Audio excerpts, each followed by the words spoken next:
स्वागत है दोस्तों हमारे इस YouTube channel Satish Chauhan study point में। तो दोस्तों आज की इस वीडियो में हम लोग हिंदी कक्षा 10 के गद्य पाठ 2 ममता के बारे में अध्ययन करेंगे। यह ममता पाठ एक कहानी है जो 1536 ईस्वी में अकबर और शेर शाह के बीच हुए चौसा युद्ध के समय की है। चलिए शुरुआत करते हैं। रोहतास दुर्ग के प्रकोष्ठ में बैठी हुई युवती ममता सोड़ के तीक्ष्ण गंभीर प्रवाह को देख रही है। ममता विधवा थी। उसका यौवन सोड़ के समान ही उमड़ रहा था। मन में वेदना और मस्तक में आधी, आंखों में पानी की बरसात लिए वह सुख की कंटक शयन में विकल थी। तो इसमें संदर्भ हो जाएगा इस गद्यांश में ममता के जीवन के बारे में बताया गया है कि रोहतास दुर्ग माने होता है किला, रोहतास एक स्थान है कि प्रकोष्ठ माने होता है मुख्य द्वार का कमरा में बैठी हुई युवती नवयुवक स्त्री ममता, एक नवयुवक स्त्री ममता बैठी। लेखक कह रहा है कि रोहतास किले की, जो रोहतास किला था उस किले के मुख्य द्वार के सबसे पहले वाले कमरे अर्थात प्रकोष्ठ में एक नवयुवक स्त्री ममता बैठी हुई थी। सोड़ के तीक्ष्ण गंभीर प्रवाह को देख रही थी। सोड़ या सोन नदी को कहा गया है। तीक्ष्ण माने तेज, गंभीर माने गंभीर, प्रवाह माने चलना, देखना माने देख रही। कि जो ममता विधवा स्त्री है यह सोन नदी की तेज एवं गंभीर प्रवाह को बहुत ध्यान पूर्वक देख रही थी। ममता विधवा थी। लेखक कह रहा है कि जो स्त्री थी, नवयुवक स्त्री थी जिसका नाम ममता था, वह विधवा थी और ये सोन नदी की तेज एवं गंभीर प्रवाह को बहुत ही ध्यान मग्न होकर देख रही थी। उसका यौवन सोन के समान उमड़ रहा था और जो उसकी यौवन अवस्था है, नवयुवक स्त्री थी, वह ही सोन नदी के समान उसके मन में अनेक विचार उमड़ रहे थे, लहरें उठ रही थी। मन में वेदना, मस्तक में आधी, आंखों में पानी की बरसात लिए वह सुख के कंटक शयन में विकल थी। देखा करा मन में वेदना यानी उसकी मन माने हृदय, वेदना माने दुख, उसके हृदय में दुख था। मस्तक में आधी, मस्तक में मस्तिष्क, आधी माने विचार, और उसके मन में अनेक प्रकार के विचार उठ रहे थे। आंखों में पानी की बरसात ली और उसकी आंखों में पानी थे अर्थात आंसू आ गए थे। वह सुख के कंटक शयन में विकल थी और वह सुख के कंटक शयन, लेखक कह रहा है कि सुख के कंटक शयन कि दुख की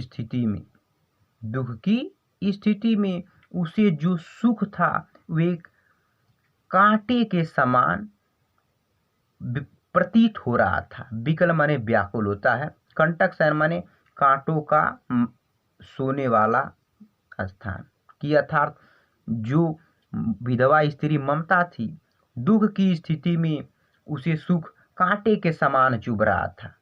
ऐसा लग रहा था मानो कांटे का बिस्तर बनाया गया। वह रोहतास दुर्गपति के मंत्री चूड़ामणि की अकेली दुहिता थी।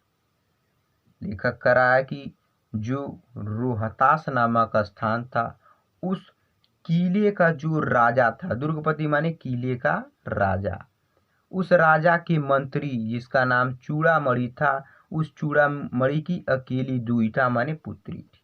कि जो ये ममता विधवा थी, रोहतास किले के राजा की मंत्री चूड़ामणि की अकेली दुहिता थी।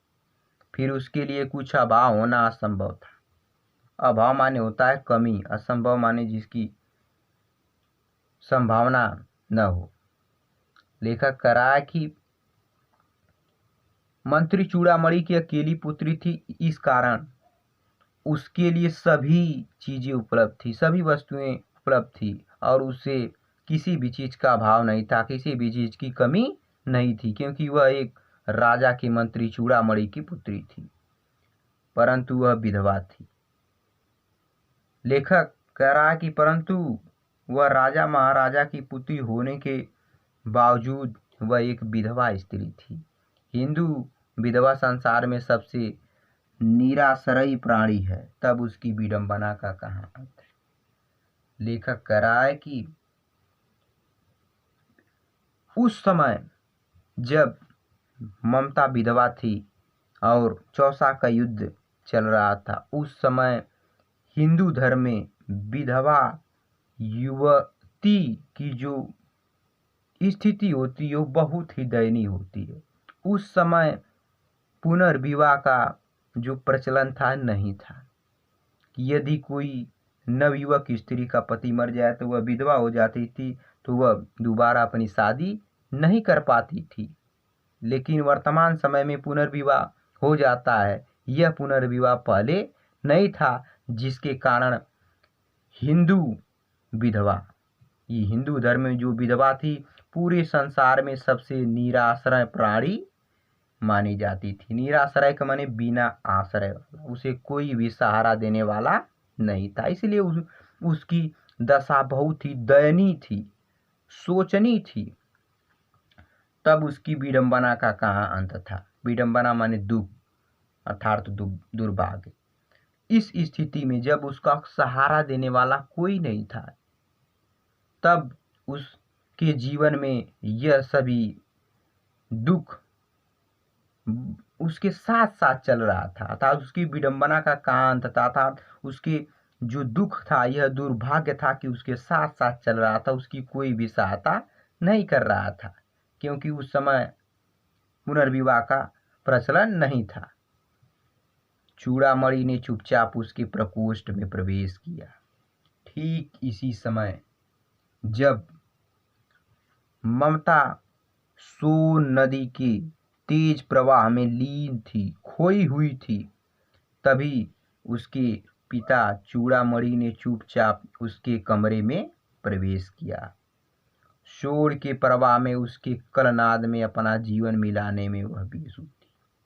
लेखक करा सोन के प्रवाह में, कि सोन नदी का जो प्रवाह हो रहा था, जो सोन नदी बह रही थी, उसके प्रवाह में उसके कलनाद माने कलकल, नाद माने ध्वनि, कि जो पानी के चलने से जो ध्वनि, कलकल की ध्वनि उत्पन्न हो रही थी, उस सोन नदी के कलकल की ध्वनि में अपना जीवन मिलाने में वह बेसुध थी। बेसुध माने होता है खोई हुई, कि जिस प्रकार वह देख रही थी कि यह नदी, सोन नदी का पानी निरंतर बह रहा है, इसी तरह मेरा जीवन भी बहता रहे, और इस प्रकार के विचार करके इस सोन नदी के धाराओं में अपने जीवन को मिलाने में लीन थी, खोई हुई थी।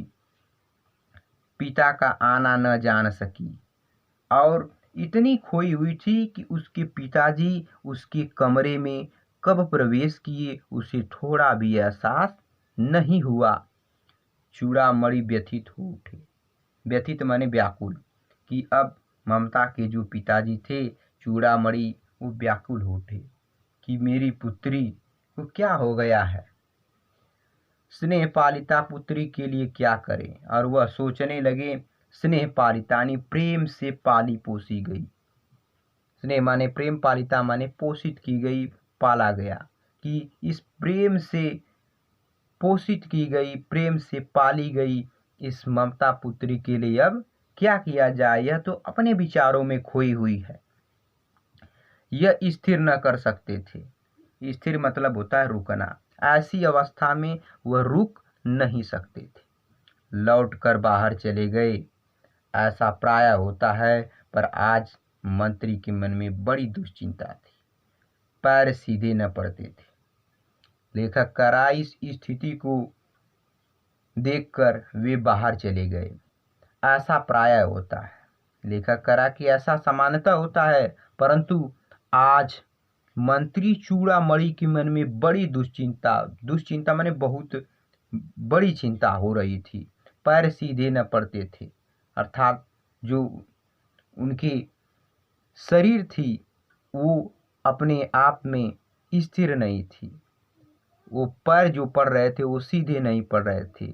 वो कहाँ जा रहे थे उन्हें कुछ भी पता नहीं चल रहा था, अर्थात वो बड़ी चिंता में डूबे हुए थे।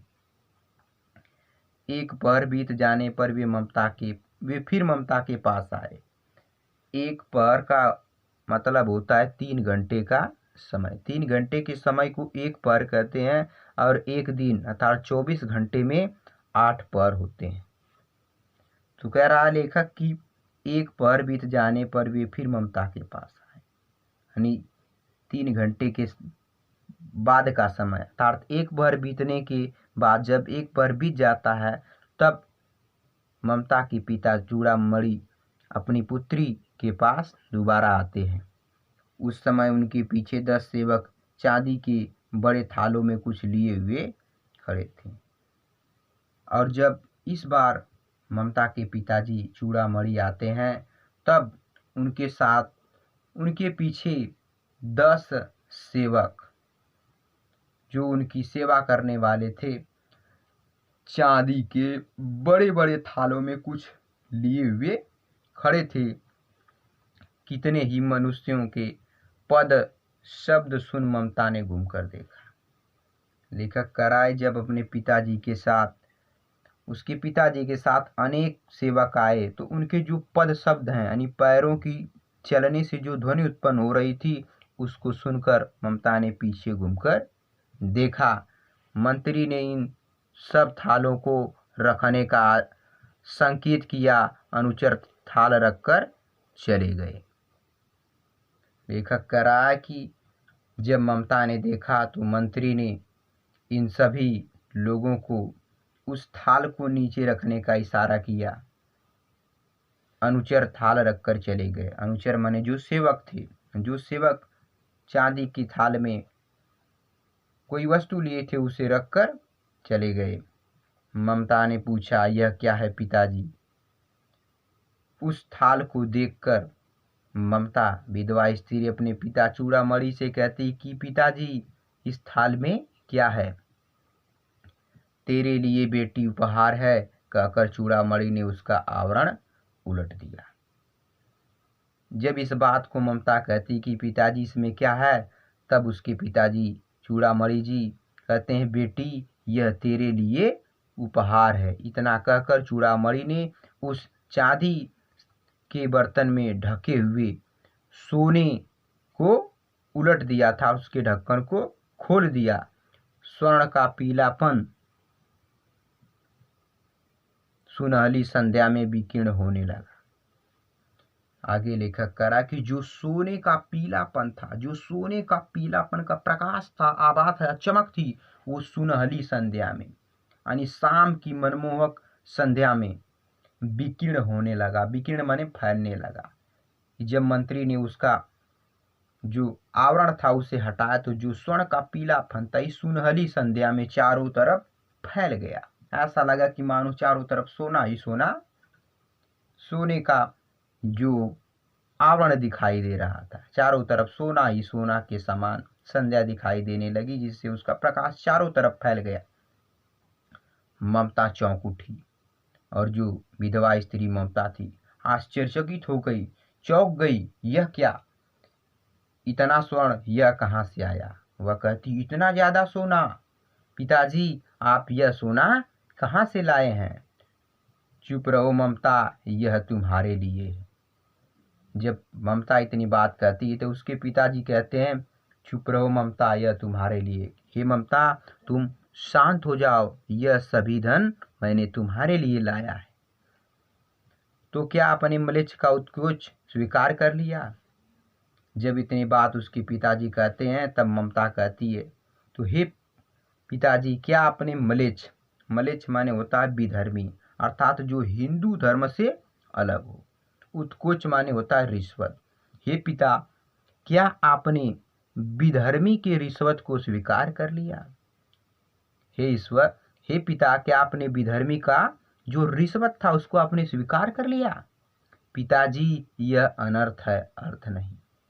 आगे ममता कहती कि हे पिताजी, यह अनर्थ है, यह बहुत ही बुरा, अर्थ नहीं, यह वास्तव में धन नहीं, अर्थ माने धन, यह बहुत ही बुरा, यह धन नहीं है, लौटा दीजिए। पिताजी, हम लोग ब्राह्मण है, इतना सोना लेकर क्या करेंगे? वो ममता कहती कि पिताजी, यह बहुत ही बुरा है कि आपने मेरे लिए सोना लाया है, यह वास्तव में सोना नहीं है, अर्थ नहीं, अर्थात यह धन नहीं है, इसे लौटा दीजिए। पिताजी, हम लोग ब्राह्मण हैं, इतना सोना लेकर क्या करेंगे? हमें इन सोने की कोई भी जरूरत नहीं है। आगे, इस पतन उन्मुख प्राचीन सामंत वंश का अंत समीप है बेटी, किसी भी दिन शेरशाह रोहिताश्व पर अधिकार कर सकता है, उस दिन मंत्रित्व न रहेगा, तब के लिए है बेटी। अब उसके पिताजी कहते हैं कि पतन उन्मुख, पतन माने गिराई अर्थात अवनति, पतन माने कमी, उन्मुख माने की ओर अग्रसर, प्राचीन माने पहला, सामंत वंश यानी बड़े राजा के समीप छोटे राजा के जीवन यापन को सामंत वंश कहते हैं, का अंत माने समाप्ति, समीप माने पास है। कि हे बेटी, जो ये हमारा सामंत वंश है, ये इसका पतन होने वाला है, पर पतन की ओर आगे बढ़ रहा है और कुछ ही समय में इसका पतन हो जाएगा, ये नष्ट हो जाएगा। किसी भी दिन शेरशाह रोहिताश्व पर अधिकार कर सकता है, और जो शेरशाह है वो किसी भी समय इस रोहिताश्व पर अपना अधिकार जमा सकता है। उस दिन मंत्रित्व न रहेगा, तब के लिए बेटी, और उस समय मेरे पास मंत्री पद नहीं रहेगा, मेरे पास धन नहीं रहेगा, उस समय के लिए है बेटी। हे भगवान, तब के लिए, विपद के लिए इतना आयोजन, परम पिता की इच्छा के विरुद्ध इतना साहस। पिताजी, क्या भीख न मिलेगी? क्या कोई हिंदू भूपृष्ठ पर न बचा रहेगा जो ब्राह्मण को 2 मुट्ठी अन्न दे सके? लेखक कह रहा है कि हे भगवान, अब ममता अपने पिताजी के द्वारा इन बातों को सुनती है तो कहती कि हे भगवान, तब के लिए पिताजी, आपने अभी से इतनी सारी बातें सोच ली, उस समय के लिए, विपद माने विपत्ति के लिए इतना आयोजन, इतना पहले से ही आयोजन, परम पिता ने ईश्वर के इच्छा माने सोच के विरुद्ध इतना साहस। कि हे पिताजी, उस स्थिति के बारे में आप इतने पहले ही सोच लिया आपने? क्या उस समय उस स्थिति के बारे में आपने पहले सोच लिया? ऐसा नहीं हो सकता। ईश्वर के विरुद्ध आपने ऐसे कैसे सोच लिया, और ईश्वर के विरुद्ध आपने इतना साहस कैसे किया? पिताजी, क्या भीख न मिलेगी? क्या उस समय हमें कोई भीख देने वाला नहीं रहेगा? क्या कोई हिंदू भूपृष्ठ पर न बचा रहेगा, और उस समय इस पृथ्वी पर कोई भी हिंदू नहीं बचेगा जो हमें भिक्षा दे सके, जो ब्राह्मण को 2 मुट्ठी अन्न दे सके? यह असंभव है, यह असंभव नहीं, ऐसा नहीं हो सकता। फेर दीजिए पिताजी, मैं कांप रही हूँ, इसकी चमक आंखों को अंधा बना रही है।